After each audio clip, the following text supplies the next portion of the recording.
कल हम electric dipole की वजह से इलेक्ट्रिक फील्ड और पोटेंशियल पढ़ रहे थे। हमने कल एक्सियल पोजीशन पे और इक्वेटोरियल पोजीशन पे इलेक्ट्रिक फील्ड और पोटेंशियल निकाल लिया था ड्यू टू इलेक्ट्रिक डाइपोल। तो एक बार उसको लिख देता हूं, फिर किसी और पोजीशन पे निकालते हैं। तो हमारे पास क्या था, suppose this is minus Q, this is plus Q, इनके बीच में separation 2l, dipole moment p vector इधर की तरफ और p वेक्टर का मैग्नीट्यूड q इंटू 2l। ठीक है,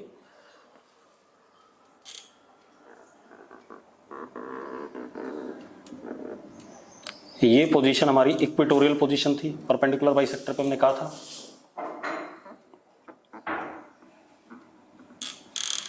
और ये हमारा एक्सियल पोजीशन था अलोंग द डाइपोल।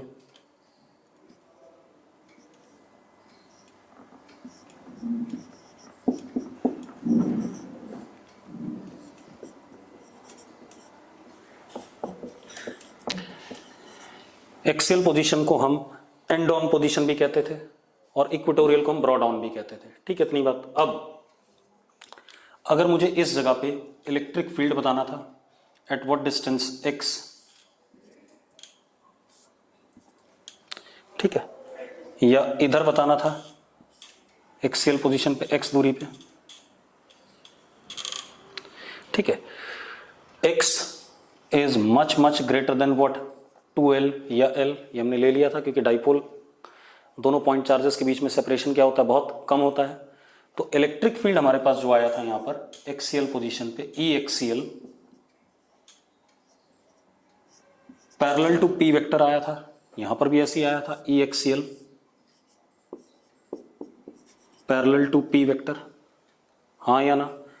तो E axial parallel to P vector आया था और मैग्नीट्यूड में E एक्सियल था 2kp अपॉन x क्यूब, और इसको और सुंदर तरीके से हमने लिखा था E axial vector is equal to 2kp vector upon x cube, ऐसा लिखा था हमने। पोटेंशियल की हमने बात करी थी, इस साइड जो पोटेंशियल आया था एक्सियल पे वो आया था kp अपॉन x स्क्वायर, और इधर जो आया था वो आया था v axial is minus kp upon x square. मैंने कहा था कि नेगेटिव चार्ज वाली साइड में पोटेंशियल नेगेटिव होगा, क्योंकि नेगेटिव चार्ज नजदीक है तो पोटेंशियल उसका क्या होगा, ज्यादा मोर इफेक्टिव होगा, और इधर पॉजिटिव चार्ज नजदीक है तो पॉजिटिव चार्ज का पोटेंशियल मोर इफेक्टिव होगा, तो इधर पॉजिटिव पोटेंशियल, इधर क्या नेगेटिव पोटेंशियल। और एक और चीज, अगर मैं इधर की तरफ जा रहा हूं इलेक्ट्रिक फील्ड की डायरेक्शन में तो v घट रहा है। क्यों घट रहा है? क्योंकि मोर नेगेटिव हो रहा है, मोर नेगेटिव मतलब स्मॉलर पोटेंशियल। ठीक है, इतनी बात। इधर की तरफ जा रहा हूं इलेक्ट्रिक फील्ड की डायरेक्शन में तो v अगेन घट रहा है, और बात सही है, v घट रहा है। ठीक है, इतनी बात, कोई दिक्कत नहीं इसमें। अब आते हैं हम इक्वेटोरियल पोजीशन पे। तो इक्वेटोरियल पोजीशन पे जो इलेक्ट्रिक फील्ड आया था ऐसा आया था,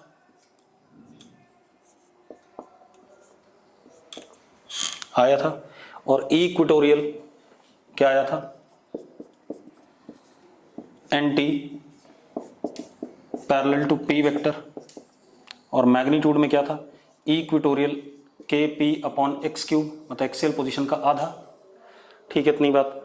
दूसरा, इसको और सुंदर तरीके से क्या लिख सकते थे, equatorial is minus kp vector upon x cube. दूसरा, इक्वेटोरियल पोजीशन पे पोटेंशियल हर जगह क्या था, जीरो, कहीं पर भी।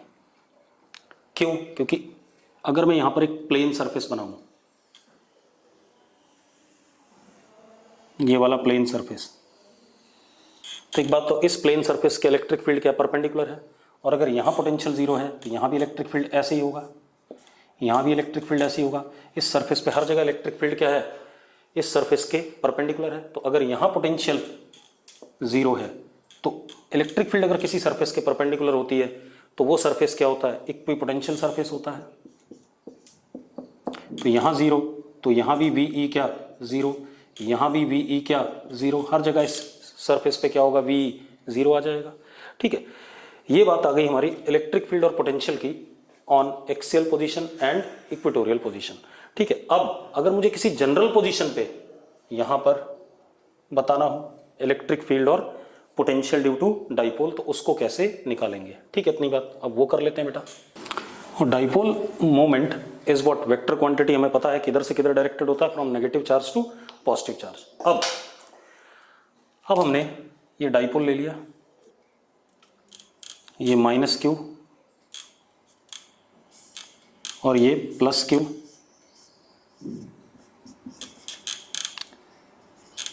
लेंथ 2l इसकी, तो p is equal to Q into 2l। हाँ, डायरेक्शन p वेक्टर का किधर होगा, ऐसे। मुझे अब इस जगह पे, सपोज इस जगह पे एट डिस्टेंस x, ये एंगल कितना, थीटा, इस जगह पे मुझे इलेक्ट्रिक फील्ड और पोटेंशियल बताना है। अब ये जनरल पोजीशन हो गई कि नहीं हो गई, देखो आप, कोई भी जनरल पोजीशन जिसका p वेक्टर के साथ कितना एंगल बन रहा हो, थीटा एंगल, और कितने डिस्टेंस पे हो, x डिस्टेंस पे, x बहुत बड़ा है 2l से। अब इसको हम कैसे करेंगे, मेरी बात अब ध्यान सुनना, क्योंकि p एक वेक्टर क्वांटिटी है तो मैं इसके दो कंपोनेंट ले लेता हूं, एक इसके perpendicular, this is what p sine theta, और एक इसके अलोंग p कॉस थीटा। अब क्या कहानी बेटा, अब जरा ध्यान देखो, अब ये डाइपोल दो डाइपोल्स में टूट गया, एक p साइन थीटा और एक क्या, p कॉस थीटा, ये 90 डिग्री। ठीक है, अब मैं क्या करूंगा, इन दोनों डाइपोल्स को अलग अलग कर लेता हूं और इनकी वजह से यहां पर इलेक्ट्रिक फील्ड निकालता हूं। ठीक है, इतनी बात।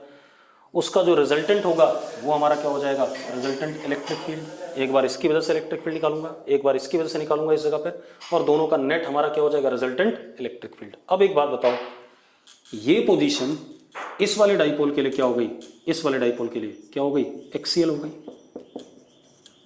एक्सिस के अलॉन्ग है, और इस वाले के लिए क्या हो गई, ये डाइपोल ऐसा है, उसका क्या, परपेंडिकुलर बाइसेक्टर, तो क्या हो गई, इक्विटोरियल। अब इस डाइपोल की वजह से जो इलेक्ट्रिक फील्ड होता है, हमें पता है डाइपोल मोमेंट के अलॉन्ग होता है, तो ये आ गया हमारा ई एक्सियल इलेक्ट्रिक फील्ड आ गया, और मैग्नीट्यूड में कितना आया, E axial is equal to 2k p cos theta upon x cube, क्योंकि अब p की जगह क्या है, डाइपोल मोमेंट कितना है, p cos थीटा है। इसी तरीके से ये इक्वेटोरियल वाला है, इसके एंटी पैरेलल आता है, तो इसके बिल्कुल क्या आएगा, अपोजिट आएगा। ये ई इक्वेटोरियल हो गया, ठीक है, इतनी बात। और इक्वेटोरियल मैग्नीट्यूड में कितना आएगा, k p साइन थीटा, क्योंकि अब डाइपोल मोमेंट कितना है, p sign theta upon x cube.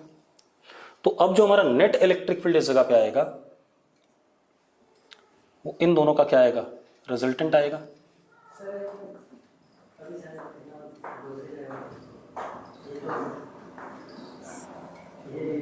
हमारा नेट ई वेक्टर आ गया डाइपोल की वजह से, और ये एंगल मान लेते हैं अल्फा है हमारा। ठीक है, इतनी बात। अब जरा देखो, तो E vector is E axial vector plus E equatorial vector, magnitude कितना हो जाएगा, E is equal to under root E axial का स्क्वायर प्लस ई इक्वेटोरियल का स्क्वायर। मैं दोनों डाल देता हूं, देखो जरा कितना आ रहा है, E is equal to K P upon x cube, common है बाहर आ जाएगा, बचा क्या, under root 4 cos square theta plus sine square theta. Sine square theta plus cos square theta क्या होता है, 1 होता है, तो ई का मैग्नीट्यूड आ गया K P upon x cube under root 1 plus 3 cos square theta, ये मैग्नीट्यूड आ गया। हाँ या ना। अब डायरेक्शन देख लें बेटा, टैन अल्फा, ये डायरेक्शन किसके रिस्पेक्ट में, इस लाइन के रिस्पेक्ट में, एंटी क्लॉकवाइज डायरेक्शन में आ रहा है। Tan alpha is E equatorial upon E axial, तो tan alpha this upon this, तो k P upon x cube कट गया, क्या आया, half sine theta upon cos theta, that is what, tan theta, half tan theta, ये direction आ गया इसका। इस लाइन के रिस्पेक्ट में इधर की तरफ। क्लियर इतनी बात। अब हम चेक करते हैं कि क्या ये पिछले एक्सियल और इक्वेटोरियल के फॉर्मूले के सही है कि नहीं है। चलो, अगर एक्सियल पोजीशन होती तो थीटा क्या होता, 0 या 180, हाँ या ना। अगर इधर की तरफ है तो 0 डिग्री और इधर की तरफ होता तो क्या 180। तो अगर हम cos 0 डालें तो 1 + 3 कितना √4 दैट इज 2, सही है, 2 kp/x³। 180 होता तो भी क्या आता है 1 आता, 1 + 3 कितना 4, 2, तो बिल्कुल सही है, कोई दिक्कत नहीं है इसमें। ठीक है इतनी बात। तो मैग्नीट्यूड एक्सियल के लिए क्या आ रहा है, सही आ रहा है। अब इक्वेटोरियल के लिए चेक करते हैं। इक्वेटोरियल के लिए थीटा क्या होता है 90, cos 90 क्या 0, तो क्या आ गया kp/x³, बिल्कुल सही आ रहा है कि नहीं आ रहा है। तो इसका मतलब ये जनरल रिजल्ट इक्वेटोरियल एक्सियल सबके लिए क्या है, बिल्कुल सही है, कोई दिक्कत नहीं इसमें। अब आते हैं हम पोटेंशियल निकालने पर। इसी में पोटेंशियल एट दिस प्लेस, तो जरा देखो, हम पोटेंशियल पहले एक्सियल की वजह से निकालते हैं। एक्सियल की वजह से पोटेंशियल होता है k p cos theta dipole moment upon what x², और इक्वेटोरियल की वजह से पोटेंशियल 0 होता है। तो टोटल पोटेंशियल जो आएगा वो आएगा v axial plus v equatorial, यानी कि v = kp cos theta upon x², ये आ गया। अब आप एक काम करो, थीटा को क्या डाल दो 0 डाल दो। थीटा को अगर आप 0 डालते तो क्या आता है kp/x² आता है, सही बात है, यही आया था हमारे एक्सियल पे। और अगर थीटा को हम क्या डाल दें 180 डाल दें इधर, तो क्या आएगा -kp/x², बिल्कुल सही बात है, आ रहा है कि नहीं आ रहा है। और अगर हम 90 डाल दें इक्वेटोरियल पे तो क्या आ जाएगा 0 आ जाएगा। तो ये जनरल रिजल्ट हो गया। किसी भी जगह पर हमें क्या निकालने के लिए, अगर ये याद है और ये याद है तो हमारा काम एक्सियल और इक्वेटोरियल पे निकालने की जरूरत नहीं है, इससे काम चल जाएगा थीटा की वैल्यू डाल करके। क्लियर है। तो ये हमारे पास पोटेंशियल और इलेक्ट्रिक फील्ड आ गया किसी भी डाइपोल की वजह से on it's axial position, on it's equatorial position, या किसी भी जनरल पोजीशन पे। क्लियर है इतनी बात। अब हम आगे बात करेंगे। आगे क्या बात करेंगे, अब इलेक्ट्रिक डाइपोल को हम किस में रखना चाहेंगे, एक्सटर्नल इलेक्ट्रिक फील्ड में। मतलब इलेक्ट्रिक डाइपोल का बिहेवियर कैसा है जब हम उसे किसी एक्सटर्नल इलेक्ट्रिक फील्ड में रखें। ठीक है इतनी बात। तो अब इलेक्ट्रिक डाइपोल इन एक्सटर्नल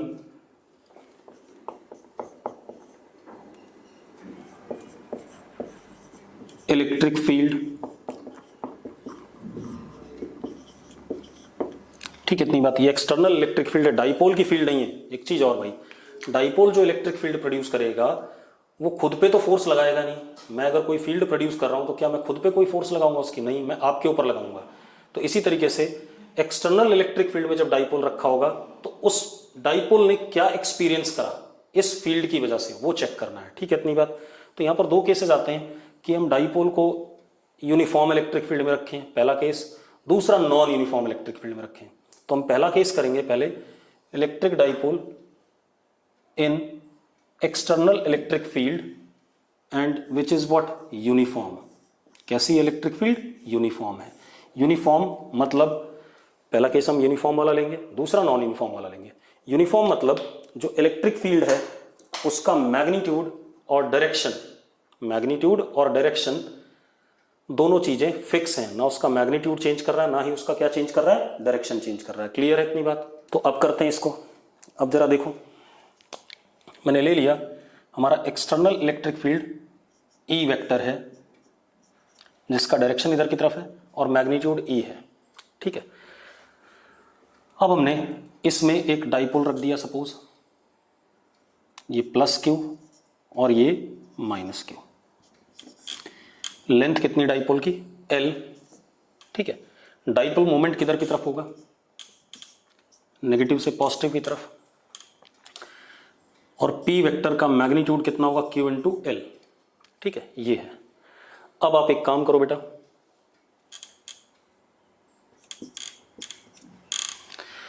अब अगर आप इस डाइपोल को दो पॉइंट चार्जेस मानो, ये +q और ये -q। ठीक है इतनी बात। तो एक बात बताओ, इस +q पे जो इलेक्ट्रिक फोर्स लगेगा वो इलेक्ट्रिक फील्ड के पैरेलल लगेगा, और कितना लगेगा, q × e vector. This is F1, हाँ या ना, आगे की तरफ। और इस पे किधर लगेगा, minus Q into E vector, minus Q क्योंकि अपोजिट डायरेक्शन में ई वेक्टर के, इसलिए माइनस ई वेक्टर हो गया, is equal to what, F2, और तो कोई फोर्स लगने वाला नहीं। अब अगर मैं टोटल फोर्स की बात करूं इसके ऊपर, force on dipole that is F1 vector plus F2 vector, कितना आ गया बेटा जरा बताना, 0 आ गया कि नहीं आ गया, हाँ या ना। तो हम क्या कह सकते हैं कि जो हमारे पास इलेक्ट्रिक डाइपोल है, अगर हम उसे यूनिफॉर्म इलेक्ट्रिक फील्ड में रखते हैं तो उस पर फोर्स क्या लगेगा, 0 लगेगा। आप किसी भी सिचुएशन में रख लो, ठीक है। अगर किसी को दिक्कत है तो अभी लिखो कि फोर्स 0 कैसे प्रूव हो रहा है ये बताओ मुझे। चलो अब तो फोर्स तो क्या हो गया, 0, ठीक है। मतलब हम ये कह सकते हैं कि इलेक्ट्रिक डाइपोल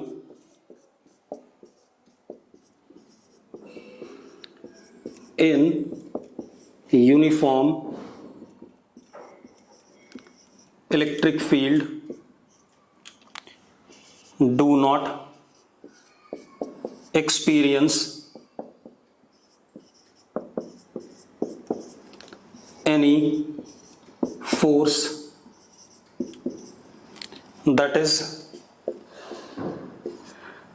translatory equilibrium। कैसा इक्विलिब्रियम, ट्रांसलेटरी इक्विलिब्रियम, ट्रांसलेट नहीं करेगा, ठीक है, इतनी बात। अब जरा देखें टॉर्क लगेगा या नहीं लगेगा, वो भी चेक कर लें बेटा, ठीक है। सपोज ये एंगल कितना है, थीटा है, पी वेक्टर और ई वेक्टर के बीच में। अब एक बात बताओ यार, अगर कोई बॉडी है, डाइपोल एक बॉडी मान लेते हैं, सिस्टम मान लेते हैं, अगर कोई बॉडी है, अब मैं देखो मैं बिल्कुल 11th क्लास में जो मैंने पढ़ाया उसको लेके चलूंगा, ठीक है, इतनी बात। कुछ लोग क्या करते हैं कि इसको आसानी से कराने की कोशिश करते हैं, लेकिन मैंने 11th में अगर रोटेशन पढ़ाया है तो मैं उसी हिसाब से लेना चाहूँगा। मैंने क्या पढ़ाया था कि अगर कोई बॉडी है और उस पे दो forces equal and opposite direction में लग रहे हैं और उन फोर्सेस के बीच में सेपरेशन है, तो ऐसे फोर्सेस उस बॉडी पे क्या लगाते हैं, कपल लगाते हैं। हमने कहा था, याद है किसी को? अगर याद है तो यस लिखो, जिसको याद नहीं हो लिखो नो। कपल की डेफिनेशन क्या थी? When on a body two equal and opposite forces act, ठीक है, इतनी बात, equal and opposite forces act at some separation from each other, तो उसको क्या कहते थे हम? क्या कहते हैं? कपल कहते थे। और कपल अगर लगता है, रुक जाओ मत लिखो ऑब्वियस, कपल अगर लगता है तो ऑब्वियस सी बात है बॉडी क्या करेगी? रोटेट करेगी, ठीक है, इतनी बात। तो हम क्या कह सकते हैं? Since F1 anti parallel to F2 and F1 का मैग्नीट्यूड बराबर F2 के and separated from each other,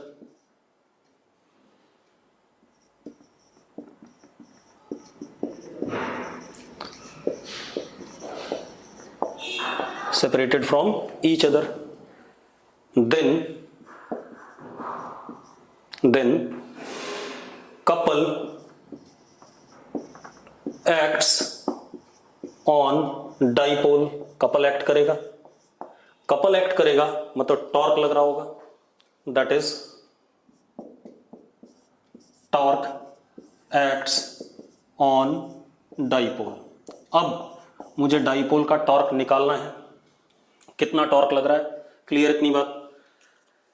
अब अगर किसी को याद हो कि हमने कपल कैसे निकाला था, हमने कपल कैसे निकाला था, याद करना। देखो अगर मेरे पास कोई ये बॉडी है, एक फोर्स ये F1 लग रहा है, F लग रहा है, दूसरा फोर्स ऐसे करके पीछे की तरफ क्या लग रहा है? -F लग रहा है। तो मैंने कहा था संसार के हर पॉइंट के अबाउट ऐसे सिस्टम पे टॉर्क क्या होता है? बराबर आता है। और वो किसके बराबर आता है? मैंने इन दोनों को ऐसे जोड़ दिया, ये सपोज R वेक्टर है, कितना है? R वेक्टर है। जो टॉर्क मैंने बताया था, torque was equal to R cross F। कितने लोगों को ये बात याद है? ठीक, अब सुनो भाई, तो ऐसा मैंने कहा था, चलो अगर आपको नहीं पता है तो मैं निकाल देता हूं, पहले तो इस तरीके से निकाल देता हूं। तो टॉर्क कितना लगेगा इस पे? R क्रॉस F लगेगा। तो R वेक्टर क्या हो गया हमारा? ये हो गया, इसको R वेक्टर ले लेते हैं, L वेक्टर कह दूं इसे, इस लेंथ को क्या कह दूं मैं? L वेक्टर, क्योंकि इसकी लेंथ कितनी है? L है, डायरेक्शन इधर की तरफ। तो जो टॉर्क हो गया हमारे पास बेटा, वो कितना हो गया? L वेक्टर क्रॉस कितना बेटा, एल वेक्टर क्रॉस F1। अब मैं दूसरे तरीके से भी निकालूंगा भाई, ठीक है, परेशान ना होना। L vector cross F1, L vector cross F1 तो tau is equal to L cross Q into E vector, ठीक है। Tau is equal to Q L vector cross E vector. एक बात बताओ यार, Q into L vector, Q into L vector इधर की तरफ डायरेक्शन आ रहा है, और क्यू इंटू एल का मैग्नीट्यूड किसके बराबर है, पी के बराबर है या नहीं, और डायरेक्शन भी इधर ही है एल वेक्टर की। तो इस चीज को क्या लिख सकते हैं, torque is equal to p cross E, लिख सकते हैं या नहीं लिख सकते हैं। तो हमारे पास टॉर्क कितना लग रहा है डाइपोल पे यूनिफॉर्म इलेक्ट्रिक फील्ड में, पी क्रॉस ई। तो अब ये क्लियर हो गया कि अगर हमारे पास कोई डाइपोल है तो उस पर नेट फोर्स तो क्या लगेगा, जीरो लगेगा, लेकिन टॉर्क कितना लगेगा डाइपोल पे यूनिफॉर्म इलेक्ट्रिक फील्ड में, dipole moment cross product with E vector. Clear है इतनी बात, ये मजेदार रिजल्ट आ गया। अब जरा इसको आगे हम एनालाइज करते हैं, ठीक है। तो हमने कंक्लूड क्या करा बेटा, अब जरा ध्यान दो, मिटा दें इसे। अब देखो भाई, हमारे पास क्या है, सपोज हमारे पास ये डाइपोल मोमेंट था पी वेक्टर, अब मैं प्लस क्यू माइनस क्यू नहीं लिखूंगा, ये हमारे पास इलेक्ट्रिक फील्ड थी uniform eight an angle what, theta. तो हमें क्या मिला, पहला, इन uniform electric field F on dipole is what, zero. इसको क्या कहेंगे, ट्रांसलेटरी इक्विलिब्रियम।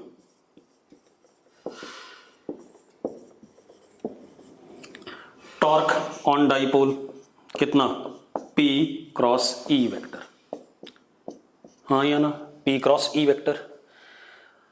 अब एक चीज देखो, P क्रॉस E वेक्टर, तो टॉर्क भी जीरो हो सकता है। मतलब टॉर्क क्या है, इट मे और मे नॉट बी जीरो, हाँ या ना। अरे P क्रॉस E वेक्टर है, P क्रॉस E जीरो हो भी सकता, नहीं भी हो सकता है। तो कब जीरो हो सकता है, torque is zero when P parallel to E, that is theta equal to 0 degree, when P in T parallel to E vector, theta equal to 180 degree. तो ये दोनों कौन सी सिचुएशन आ गई, रोटेशनल इक्विलिब्रियम, जब टॉर्क भी जीरो है सिर्फ। लेकिन रोटेशनल इक्विलिब्रियम की सिर्फ दो ही सिचुएशन आ रही हैं, एक 0 डिग्री और एक 180 डिग्री, ठीक है। ट्रांसलेटरी इक्विलिब्रियम हमेशा है, ठीक है। इन दोनों सिचुएशन के अलावा टॉर्क हमेशा लगेगा, तभी मैंने क्या लिखा, मे और मे नॉट बी जीरो। तो torque on dipole in uniform electric field zero हो भी सकता है, नहीं भी हो सकता है। सिर्फ इन दोनों सिचुएशन पे टॉर्क क्या है, जीरो है, और इसको क्या कहते हैं, रोटेशनल इक्विलिब्रियम। अब हमारी बड़ी समस्या है, बड़ी समस्या यह है कि रोटेशनल इक्विलिब्रियम की सिचुएशंस हैं, तो इनमें से कोई स्टेबल इक्विलिब्रियम भी हो सकता है, कोई अनस्टेबल इक्विलिब्रियम भी हो सकता है, तो वो भी चेक करें। तो अब हम एक काम करते हैं, हमने क्या करा, if theta is equal to 0, तो हमारे पास ये ई वेक्टर है, इसी के ऊपर हमारे पास पी वेक्टर है, ये प्लस क्यू, ये माइनस क्यू, ऐसे करके पी वेक्टर। तो अगर मैं फोर्स देखूं तो इस पे इधर की तरफ क्यू ई वेक्टर, इधर की तरफ माइनस क्यू ई वेक्टर।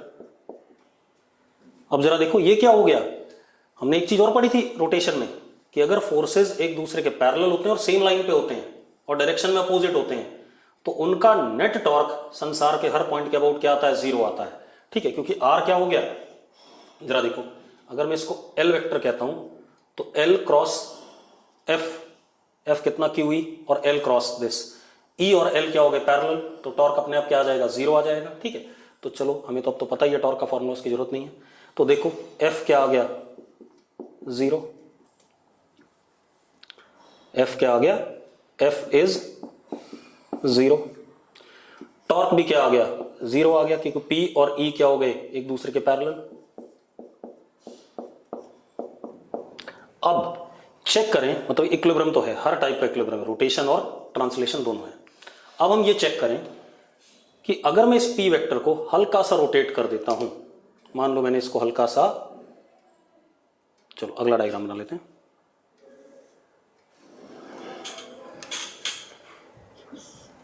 हमारे पास ई वेक्टर था, हमने पी वेक्टर को हल्का सा रोटेट कर दिया,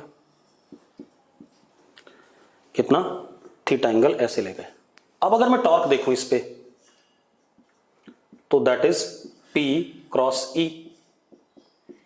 P क्रॉस E कैसा आ रहा है जरा देखो, राइट हैंड थंब रूल से फर्स्ट वेक्टर की तरफ राइट हैंड का पाम सेकंड की तरफ घुमाया, किधर आ रहा है, दोबारा से अपनी इसी पोजीशन पे आना चाहता है कि नहीं आता है भाई, वापस आना चाहता है कि नहीं। और अगर आप इसको इधर ले जाओ, इक्विलिब्रियम से थोड़ा सा इधर की तरफ ले जाओ, ये E वेक्टर, और अगर आप ऐसे ले गए, इसको ऐसे घुमा दिया, ये हमारा P वेक्टर, ये हमारा थीटा, तो जरा देखो P क्रॉस E कैसा आएगा, इधर आएगा, तो टॉर्क दोबारा से वापस, और यहां पे टॉर्क दोबारा से वापस। तो ये इक्विलिब्रियम कैसा हो गया, थीटा जीरो वाला, स्टेबल इक्विलिब्रियम। अगर स्टेबल इक्विलिब्रियम हो गया तो इसका मतलब इस डाइपोल का जब इंटरैक्शन इस इलेक्ट्रिक फील्ड से हो रहा है, एक्सटर्नल इलेक्ट्रिक फील्ड से, तो जो पोटेंशियल एनर्जी है सिस्टम की, इस डाइपोल की इस इलेक्ट्रिक फील्ड में जो पोटेंशियल एनर्जी वो क्या है, मिनिमम है। And U minimum is assumed to be minus P into E। Assumed, हमने अज्यूम कर ली बेटा, जीरो जो अजम्पशन लेते हैं पोटेंशियल एनर्जी का मिनिमम वाला, वो हम हमेशा इन्फिनिटी पे लेते हैं, ठीक है। तो यहाँ इन्फिनिटी जैसा तो कोई केस था नहीं, तो हमने इसको ऐसे ही मान लिया, अभी आ जाएगा ये डिराइव हो जाएगा अभी थोड़ी देर में। क्या मान लिया, you minimum is minus P into E, ये अज्यूम करा हमने, ठीक है। होगी मिनिमम पोटेंशियल एनर्जी, ये बात तो सही है, और फोर्स भी जीरो है, टॉर्क भी जीरो, तो कंप्लीट इक्विलिब्रियम है। और जब हम डाइपोल को हल्का सा इधर खिसका के छोड़ रहे हैं, वापस आ रहा है, हल्का सा इधर खिसका के छोड़ रहे हैं, वापस जा रहा है, तो कैसा इक्विलिब्रियम हो गया, स्टेबल इक्विलिब्रियम। अब दूसरा देखते हैं 180 डिग्री वाला। अब 180 डिग्री वाले को जब देखते हैं तो जरा देखो, हमारे पास ये E वेक्टर और हमारा P ऐसा,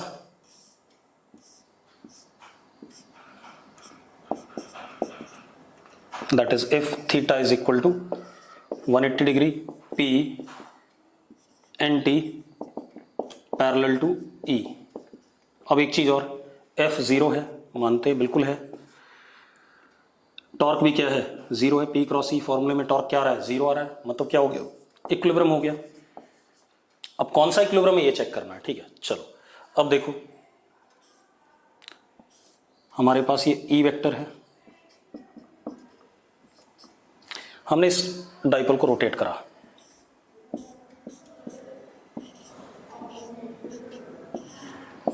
P। अब अगर मैं P क्रॉस E करता हूं तो जरा देखो, ये इक्विलिब्रियम से किधर जा रहा है, दूर जा रहा है, बाप उधर की तरफ जा रहा है, ठीक है, इतनी बात। और अगर मैंने ऐसा रोटेट करा, this is E vector,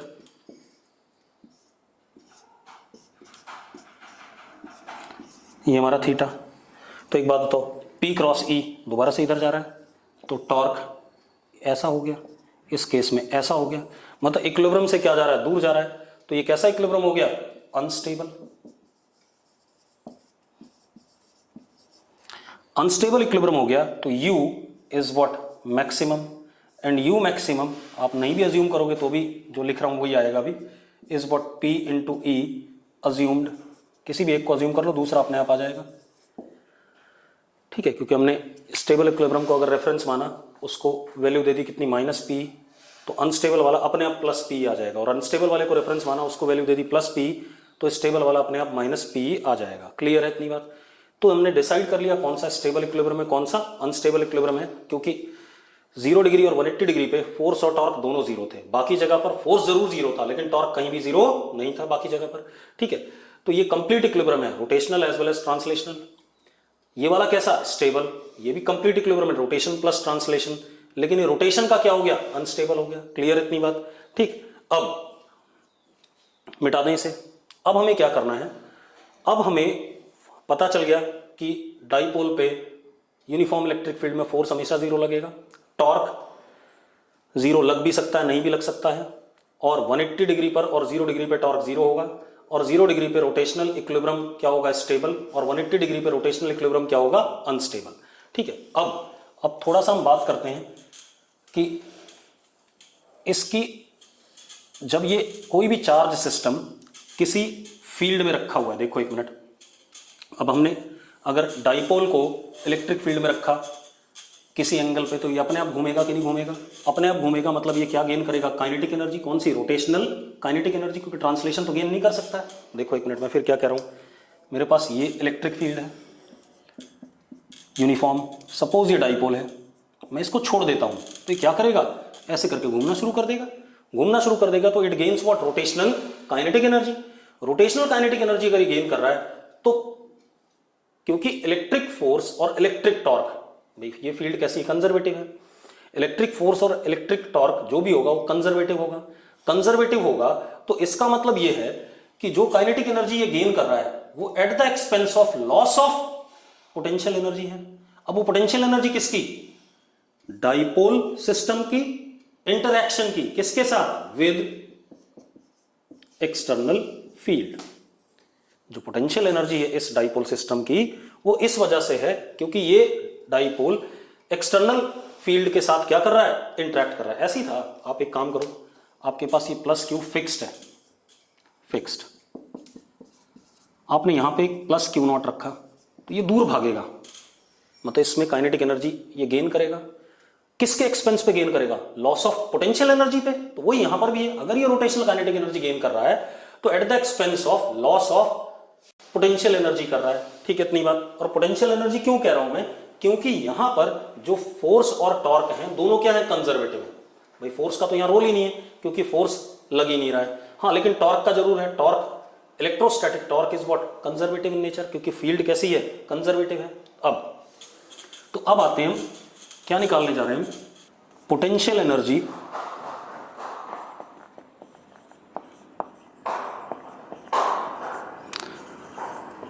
of dipole system in uniform external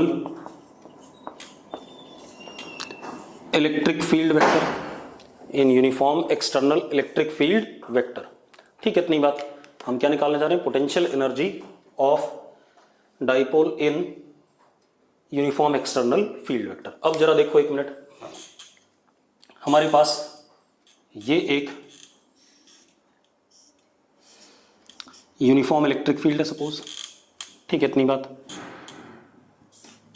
ये हमारे पास डाइपोल है P, ये एंगल कितना हमारा, थीटा इनिशियल, ठीक है, इतनी बात।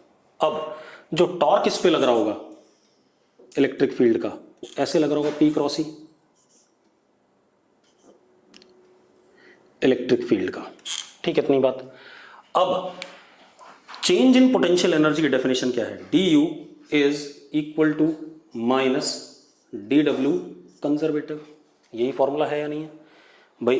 Change in potential energy is equal to work done against conservative force और टॉर्क, क्योंकि यहां फोर्स की बात नहीं करेंगे, किसकी बात करेंगे, टॉर्क की। तो change in potential energy is work done against conservative torque, ठीक है। तो du इज इक्वल टू, ठीक है, और टॉर्क का मैग्नीट्यूड कितना है, टॉर्क इधर की तरफ है, अंदर की तरफ है, इसका मतलब टॉर्क कैसा है, अंदर की तरफ, cross P cross E। Torque का मैग्नीट्यूड कितना है, P E साइन थीटा। किसी मोमेंट पे, मान लो किसी मोमेंट पे रास्ते में हम इसको इधर की तरफ घुमा रहे थे, किसी मोमेंट पे एंगल क्या है, थीटा है, ये हमारा P वेक्टर किसी मोमेंट पे, ठीक है, इतनी बात। अब एक बात तो, अगर मैं इधर की तरफ ले जा रहा हूं तो ऑब्वियस सी बात है पोटेंशियल एनर्जी बढ़ेगी। क्यों बढ़ेगी, क्योंकि मैं इलेक्ट्रोस्टैटिक टॉर्क के अगेंस्ट जा रहा हूं। मैंने बताया था अगर आप इलेक्ट्रोस्टैटिक फोर्स के अगेंस्ट ले जाते हो तो पोटेंशियल एनर्जी बढ़ती है, और अगर इलेक्ट्रोस्टैटिक फोर्स खुद वर्क करता है तो पोटेंशियल एनर्जी क्या करती है, घटती है, ठीक है। तो यही यहां पर भी यही कहानी है, अगर हम इधर ले जा रहे हैं तो पोटेंशियल एनर्जी बढ़ रही है, और अगर ये इधर आ रहा होता तो पोटेंशियल एनर्जी क्या कर रही होती, घट रही होती, ठीक है, इतनी बात। क्योंकि टॉर्क अंदर की तरफ है और हम ले कैसे जा रहे हैं इसको, ये जो थीटा है कैसा है, जरा देखो थीटा कैसा है, डॉट है, बाहर की तरफ ले जा रहे हो आप, थीटा इज व्हाट, थीटा कैसा है, डॉट है बाहर की तरफ, तो जरा देखो टॉर्क के अपोजिट ले जा रहे हो आप, इस वजह से क्या कहते हैं, पोटेंशियल एनर्जी बढ़ेगी। ठीक है, अब D U is equal to minus tau electrostatic dot D theta, यही होता है छोटे से एलिमेंटल चेंजेस के लिए, तो ये हमने थोड़ा सा इसे घुमा दिया, और D theta,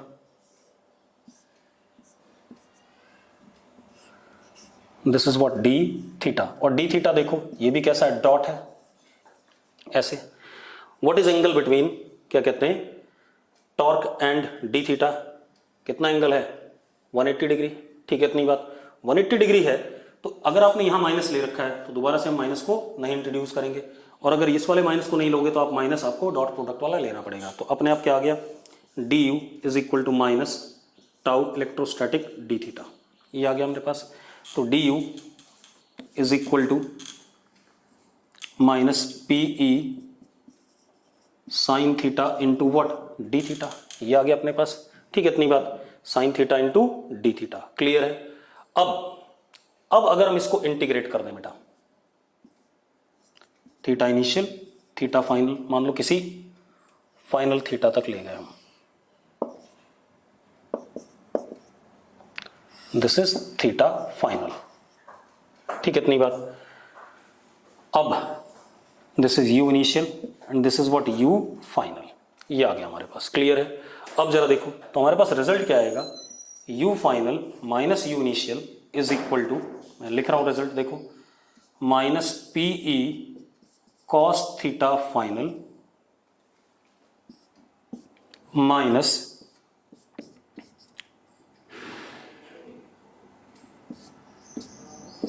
PE cos theta initial. आप इंटीग्रेट करके देख लेना, आपको ये रिजल्ट मिलेगा। अब मजेदार बात देखो, ये हो गया हमारा फाइनल पोटेंशियल एनर्जी, कितना एंगल पे जब था, थीटा एफ पे, और ये हो गया हमारा इनिशियल पोटेंशियल एनर्जी। अब एक चीज देखो, अगर मैं दूर जा रहा हूं तो थीटा बढ़ रहा है, थीटा अगर बढ़ रहा है तो कॉस थीटा की वैल्यू ध्यान से देखना क्या कर रही है, घट रही है, तो ये क्या बन रहा है, लेस नेगेटिव। लेस नेगेटिव होने का मतलब पोटेंशियल एनर्जी क्या कर रही है, बढ़ रही है। ठीक है, इतनी बात। तो हमारे पास ये आ गया। तो अब जरा देखो हम क्या लिख सकते हैं, किसी भी थीटा की पोटेंशियल एनर्जी क्या लिख सकते हैं, माइनस पीई कॉस थीटा। जब डाइपोल क्या कहते हैं, इलेक्ट्रिक फील्ड के साथ कितना एंगल बना रहा है, थीटा, तो हम ये भी लिख सकते हैं U is equal to minus P dot E. क्या लिख सकते हैं, यू को माइनस पी डॉट ई, ये लिख सकते हैं। अब देखो बिल्कुल सही आ रहा है, अगर थीटा 0 होता तो कितना आ जाता, यू माइनस पी, और थीटा अगर 180 होता तो कितना आता, प्लस पी। ठीक है, इतनी बात। और प्लस पी सबसे बड़ी वैल्यू है, क्योंकि जब थीटा 180 होगा तो माइनस 1 आएगा कॉस थीटा, माइनस माइनस क्या हो जाएगा, प्लस हो जाएगा। तो सबसे ज्यादा पोटेंशियल एनर्जी तब होती है इलेक्ट्रिक डाइपोल की जब वो इलेक्ट्रिक फील्ड के साथ कितना एंगल बना रहा है, 180 डिग्री। और सबसे कम कब होती है, जब वो कितना बना रहा है, 0, तब कितनी है, माइनस पी, और 180 डिग्री पर कितनी है, प्लस पीई। यही मैंने कहा था आपसे। ठीक है, इतनी बात, ये आप देख लो भाई। इसके बाद ये हो गया हमारे पास। अब सुनो भाई, अब हम जरा समराइज कर दें बेटा। If dipole is in uniform electric field then dipole पे फोर्स कितना, 0, टॉर्क कितना, P क्रॉस E, और पोटेंशियल एनर्जी कितनी, माइनस P डॉट E। ये आ गया अपने पास, क्लियर है। अब एक चीज और देखो, हम एक और काम कर सकते हैं। हमने D U is equal to minus D W C लिखा था। ठीक है, इतनी बात। अगर फोर्स 0 है, ठीक है, इतनी बात। चलो, ये इलेक्ट्रिक फील्ड है, ध्यान से देखना, यूनिफॉर्म है, ये हमारा डाइपोल है, पी वेक्टर। इसको आगे पीछे चलाने में मुझे कोई वर्क करना पड़ेगा, नहीं करना पड़ेगा। ठीक है, मतलब D U is equal to, अगर मैं फोर्स की बात करूं, minus F conservative dot D R, ऐसा करें। ठीक है, तो इसको आगे इलेक्ट्रिक फील्ड के अलोंग चलाने में या पीछे इलेक्ट्रिक फील्ड के अलोंग चलाने में मुझे कोई वर्क करना नहीं पड़ेगा। तो F conservative is minus D U by D R, it is what, 0 in this case. बिल्कुल सही बात है यार। आप एक बात बताओ, अगर इस डाइपोल को आप ऐसे ले आए, क्या आपने कोई वर्क करा इसको ऐसे चलाने में? बिल्कुल पैरेलल, कोई वर्क नहीं करा, क्योंकि इस पर नेट फोर्स क्या था, जीरो। पीछे लाने में भी कोई वर्क नहीं करा, नेट फोर्स क्या था, जीरो। तो इसको हम क्या लिख सकते हैं, अगर मैं इसी को डी आर ले लूँ, इसके अलॉन्ग ले जा रहा हूँ, इलेक्ट्रिक फील्ड के अलॉन्ग, तो F conservative is what, minus D U by D R, क्या आ जाएगा, जीरो। लेकिन अगर मैं इसी डाइपोल को रोटेट करा रहा हूं बेटा ऐसे, ठीक है, इतनी बात, ये थीटा था, तो जरा देखो इस चीज को मैं क्या लिख सकता हूं, D U is minus tau conservative dot D theta. तो मैं क्या लिखूंगा, tau conservative is equal to minus D U by D theta, minus D U by D theta, जैसा हमने पढ़ा था पहले भाई, वर्क डन की ये डेफिनेशन थी ना, या पोटेंशियल एनर्जी की, minus D U by D r is what, force in the direction of what, d r. लेकिन force in the direction of d r तो यहां पर क्या है, जीरो है, लेकिन torque in the direction d theta zero नहीं है, कितना है, वो कैसे आ जाएगा, minus D U by D theta से, बिल्कुल सेम। टॉर्क आया भी ऐसी था, पोटेंशियल एनर्जी ऐसी आई थी, कैसे आई थी, टाउ डॉट डी थीटा क्या आया था, पोटेंशियल एनर्जी आया था, तो यहां से हम टॉर्क ऐसे ला सकते हैं। क्लियर है, ये तो हमारी बात होगी किसके बारे में, यूनिफॉर्म इलेक्ट्रिक फील्ड के बारे में। अब हम डाइपोल को रखते हैं नॉन यूनिफॉर्म इलेक्ट्रिक फील्ड में। अब इलेक्ट्रिक डाइपोल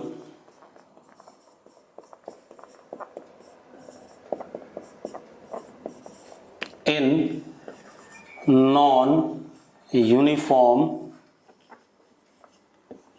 इलेक्ट्रिक फील्ड,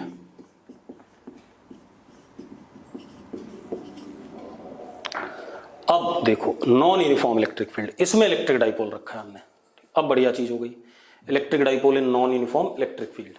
आप ऐसे देखो, अगर ये हमारे पास डाइपोल है पी वेक्टर,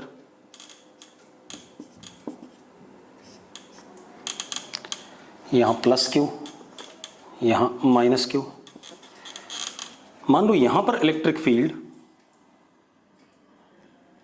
इस जगह पे इलेक्ट्रिक फील्ड कैसा है, ऐसा है, E1, इस जगह पे E2, ये मैग्नीट्यूड अलग हो सकता है, डायरेक्शन सेम भी हो सकता है, डायरेक्शन भी अलग हो सकता है, मैं ये नहीं कह रहा हूं, ठीक है, इतनी बात। तो अब जरा देखो, इस पे जो फोर्स लगेगा वो कितना लगेगा, F2 इज QE2, और इस पे जो फोर्स लगेगा वो लगेगा पीछे की तरफ, F1 इज माइनस QE1। अब एक बात हो, F is equal to F1 vector plus F2 vector, और ये जीरो नहीं आ रहा है, ये जीरो नहीं आ रहा है बेटा, हाँ या ना, ठीक है, इतनी बात, ये जीरो आ ही नहीं रहा है, तो जीरो नहीं आ रहा है तो फोर्स जीरो नहीं है इसका मतलब, और कपल तो बनी, मतलब टॉर्क तो लगी रहा है। देखो जरा, अगर मैं इस पॉइंट के वो टॉर्क देखूं तो इसका टॉर्क क्या हो जाएगा, जीरो, लेकिन इसका क्या होगा, ऐसे करके आ जाएगा, तो टॉर्क भी क्या आ रहा है, नॉट इक्वल टू जीरो आ रहा है। तो इसका मतलब जब डाइपोल को हम नॉन यूनिफॉर्म इलेक्ट्रिक फील्ड में रख रहे हैं तो फोर्स भी जीरो नहीं है और टॉर्क भी जीरो नहीं है। और भी केस बना लेते हैं, मैंने क्या करा, इलेक्ट्रिक फील्ड ऐसे बनाया,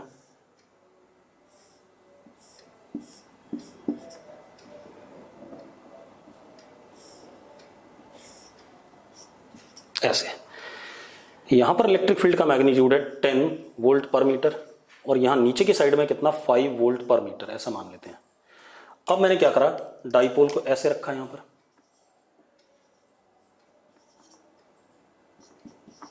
अब जरा देखो,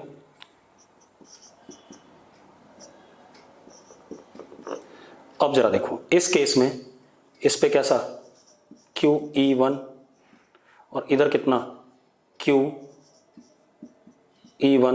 माइनस, तो इस केस में फोर्स भी जीरो है और टॉर्क भी क्या आ रहा है, जीरो आ रहा है। तो यहां से क्या कंक्लूड कर सकते हैं हम, कि जब electric dipole non uniform electric field में रखा हुआ है तो force on electric dipole may और may not be zero, torque on electric dipole may और मे नॉट बी जीरो। बात समझ में आ रही है मैं क्या कह रहा हूं, ठीक है, क्योंकि दोनों केसेस हो सकते हैं। जरा देखो, इस जगह पे इलेक्ट्रिक फील्ड इतनी 5 थी, हाँ अगर मैं ऐसे रख देता इसी डाइपोल को,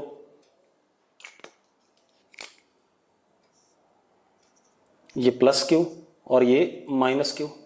अब जरा देखो, इस पे फोर्स लगता क्यू E2 और इस पे फोर्स लगता क्यू E1। अब इस केस में F not equal to 0 and torque not equal to 0। तो क्लियरली ये कहानी बन रही है कि नॉन यूनिफॉर्म इलेक्ट्रिक फील्ड में हम क्या कह सकते हैं, फोर्स ऑन डाइपोल में और may not be 0, torque on dipole में और may not be 0, दोनों केसेस हैं। क्लियर है इतनी बात? तो नॉन यूनिफॉर्म इलेक्ट्रिक फील्ड में कुछ इस तरीके से रहेगा। ठीक है, मिटा दें इसे। अब थोड़ा सा और देखते हैं इसी को। अब जरा देखो, मान लो ये इलेक्ट्रिक फील्ड है कहीं पर ऐसे, ये इलेक्ट्रिक फील्ड है, सॉरी कैसी इलेक्ट्रिक फील्ड है, नॉन यूनिफॉर्म। यहां पर ऐसे है, यहां पे ऐसे हो जाएगी, यहां पे ऐसे हो जाएगी, डायरेक्शन। और ये हमारे पास क्या है, डाइपोल, क्योंकि डाइपोल बहुत छोटा होता है बेटा। चलो ऐसे देखते हैं, इस लाइन के टेंजेंट हर जगह इलेक्ट्रिक फील्ड है, मतलब यहां पर इलेक्ट्रिक फील्ड ऐसे, मैग्नीट्यूड कुछ, डायरेक्शन इधर, यहां पर देखो ऐसे। तो जरा देखो, इलेक्ट्रिक फील्ड का डायरेक्शन भी बदल रहा है, मैग्नीट्यूड बदल रहा है जगह जगह। तो मैंने क्या करा, इस जगह पे इलेक्ट्रिक फील्ड ऐसे है बेटा, है, यहां पर एक डाइपोल रखा है। अब बेटा डाइपोल का साइज बहुत छोटा होता है, ये आपको पता है, मैंने बोला था बहुत छोटा सा साइज है, पी वेक्टर, ये एंगल थीटा। ठीक है, अब अगर मैं इसकी पोटेंशियल एनर्जी कहूं इस सिचुएशन में, तो that would be minus P dot ई, मतलब इस मोमेंट पे potential energy minus P dot ई होगी, पढ़ा हुआ है हमने। अब जरा देखो, F जो फोर्स लगेगा डाइपोल पे, that is equal to minus D U by D R, पढ़ा हुआ है हमने, minus D U by D R. यही फॉर्मूला है भाई, कंजर्वेटिव फोर्स या electrostatic force, electric force on dipole is what, minus D U by D R. ये आ गया। अब एक काम करो, ये माइनस और u की वैल्यू का ये वाला माइनस क्या हो जाएगा, प्लस हो जाएगा। तो d upon D R into what p dot E, हाँ या ना। अब p तो क्या होगा, डाइपोल मोमेंट तो फिक्स है उस जगह पर, तो वो तो डेरिवेटिव से बाहर आ जाएगा। तो क्या आ जाएगा, F electrostatic on dipole is p dot dE by dr। और ये जो फोर्स आएगा इलेक्ट्रोस्टैटिक, ये किसके पैरेलल आएगा, dr के। किसके अलॉन्ग आएगा, dr के अलॉन्ग आएगा। क्लियर इतनी बात? ठीक है, चलो उसको लिखने की जरूरत नहीं, बाद में अपने आप आ जाएगा। ठीक है, तो F electrostatic is P dot D by D R. ये बहुत बढ़िया रिजल्ट है, कई जगह डायरेक्ट यूज होगा अभी आपके पास। अब इसी को आप क्या लिख सकते हो, देखो इसी को आप ऐसे भी कह सकते हो, ये यहां से यहां आया था, torque electrostatic can be written as minus D U by D theta. ये भी लिख सकते हो, अभी पढ़ा था हमने भाई, tau minus tau dot D theta क्या था, डी यू था। तो अब टाउ इलेक्ट्रोस्टैटिक इज, यहीं पे लिख लो, माइनस इसका माइनस और एक यू का माइनस, क्या हो जाएगा, प्लस हो जाएगा। क्या हो गया, डी पी डॉट ई अपॉन डी थीटा। अब अगेन हमारे पास P क्या है, P क्या है, फिक्स है, वो तो बाहर आ जाएगा डाइपोल मोमेंट। तो क्या आ गया, P dot D E by D theta हमें क्या दे देगा, टॉर्क दे देगा इस पे। तो अगर आपको नॉन यूनिफॉर्म इलेक्ट्रिक फील्ड में कहीं पर फोर्स निकालना है डाइपोल पे, तो फॉर्मूला क्या होगा, P dot D by D R. Torque निकालना है तो P dot D by D theta. Clear इतनी बात? ये हमारा फॉर्मूला हो गया किसके लिए, नॉन यूनिफॉर्म इलेक्ट्रिक फील्ड में डाइपोल पे फोर्स और टॉर्क का। ठीक है, अब लेक्चर को आज यही रोकेंगे, कल इस पे और सवाल करेंगे हम। ठीक है इतनी बात? तो डाइपोल का लेक्चर नंबर 2 हो गया। ठीक है इतनी बात, इसको आप कर लोगे। उसके बाद कल हम नॉन यूनिफॉर्म इलेक्ट्रिक फील्ड में डाइपोल पे कितना फोर्स लगता है, कितना टॉर्क लगता है, वो कैलकुलेट करेंगे डिफरेंट सिचुएशंस में।